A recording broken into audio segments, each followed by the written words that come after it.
আমি আমার মাকে প্রশ্ন করেছি, মা তুমি যখন দোয়া করো তখন তুমি বলো তুমি সবার আগে কার জন্য দোয়া করো? সেই মা কি বললেন জানেন? সেই মা কি উত্তর দিলেন জানেন?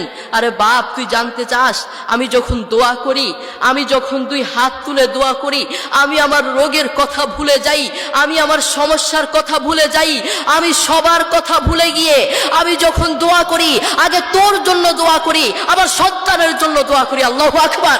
বন্ধু, আমি তোমাকে বলতে চাই, সব সময় মায়ের পাশে থাকার চেষ্টা করবা, মায়ের খেদমত করার চেষ্টা করবা, মাকে সহযোগিতা করার চেষ্টা করবা। কখনো একটা কাজ করবা না। সেই কাজটা কি?